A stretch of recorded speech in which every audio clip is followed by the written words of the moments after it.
This summer is the 50th anniversary of the creation of the Adirondack Park Agency, a milestone that many people are looking back on.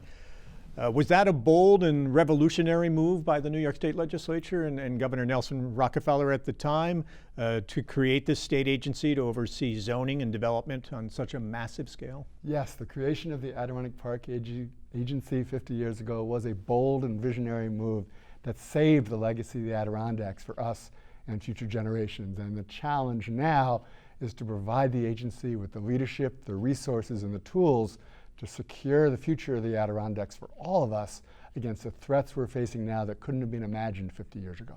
And for the next 100 years. I mean, the thing is that this is, the agency is a critical force, and it's going to be that necessary piece. And the critical piece about that is that the expertise, the knowledge of the commissioners that are going to be appointed, and it has to be staffed fully.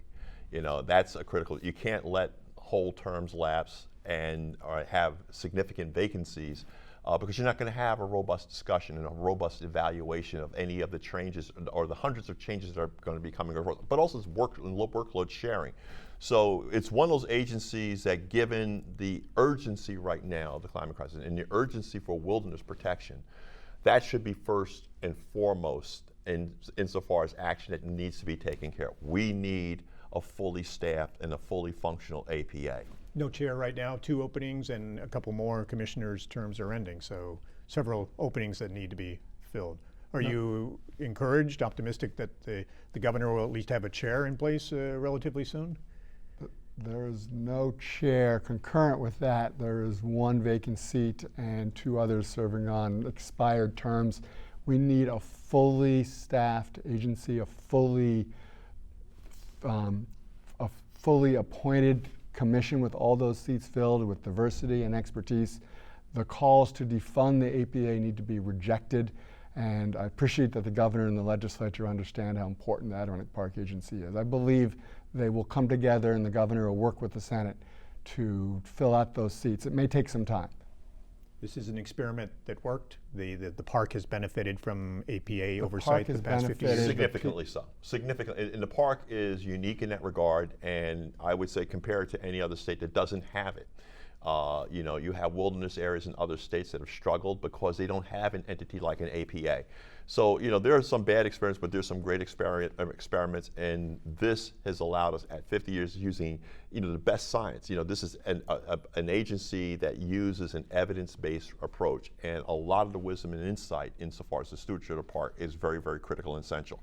So it is a model that works, but in order for it to work very, very well, it must be at 100%. It can't be at 40%. Nothing at 40% is effective.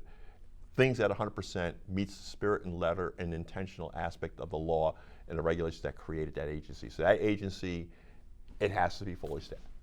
And like so many other things, when you have milestones and you reflect back, it's also where people take stock.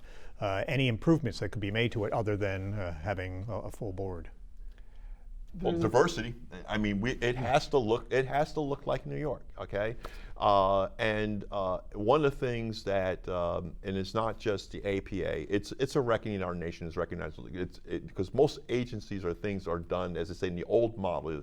I think there's a show called Mad Men. Is that white male driven model. And America is much more than that, and it's stronger when it calls on all of its educated talents and diverse talents to make a stronger, effective organization. And and so I think that back then perhaps folks perceived that there were not enough women around that knew enough, and there are not enough people of color around that knew. But eventually, you have women coming onto the board. There were some interesting conversations in the APA at 50 that kind of touched on that. But we are now at 2021, and we recognize that there's tremendous talent, a diverse pool of talent that's out there that can absolutely make a robust and strong APA. Look, I joined the Adirondack Council as their wilderness and campaign coordinator, and more importantly, I come in with natural credentials. I wore the shoes. I sat in the office. I walked the walk of John Mair.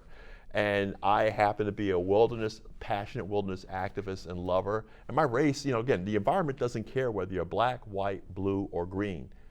you know, it cares about the science and how you love it. And so I think it's the great equalizer, and the APA and how they select or determine and shape it should reflect that transparent and bringing the best people, the best mind, you know, again, to protect a very, very strategic and important resource that we all love. And as far as oversight, does it need any tinkering, any improvement? The agency needs the appointments, it needs the staff. The law is antiquated and needs to be updated. There's proposals circulating. There's a bill in the legislature that we support to update the legal parameters to better incentivize and reward smart economic development in hamlet centers and to better protect the clean water, wildlife habitat, and wilderness. And the broad question, to wrap it all up at the end, looking back,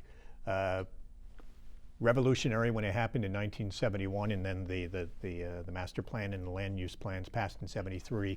Could something like that happen today? Or was that something that where the timing and events were just right that it allowed it to happen, but probably couldn't happen in this day and age? In the history of the Adirondacks, there has been more than one time when different threats and forces drove people together. From 1885 to 1894, the Forest Preserve, the park, the Forever Wild Clause of the Constitution were all created in a 9-year run. From 69 to 74, in a 5-year push, all that happened. We are again at a tipping point for the Adirondacks, where people are coming together, realizing how special this legacy is, and that we can protect the clean water, the wildlife, generate jobs, make the communities more viable long-term, by updating and modernizing our structures, our rules, our laws, and our investments. We've invested hundreds of millions of dollars in Olympic regional facilities. There are exciting opportunities coming on that front. There's an opportunity and there's funding to do something like that for the Adirondack Park as a whole. And we're optimistic, which is why the Adirondack Council is supporting Mair and the Wilderness Campaign, why we've hired other staff and expanded our ability to work with any partner who wants to work with us on broadband, communications, wilderness, clean water, and bring the management of the Adirondack Park into the 21st century. And the call for that is coming from the White House. It's saying that the Adirondacks and places like wilderness areas, like from, you know, throughout the country, like the Adirondacks, must now take on an even more critical purpose with regards to not just the wilderness, but saving humanity. And so it's those inflection points in history where we have to turn to protect a natural resource. But now we're turning to that natural resource to protect us and protect humanity. Thank you, Aaron. Aaron Mair, Willie Janeway, thank you very much, gentlemen. We Thank you, appreciate Tom. it.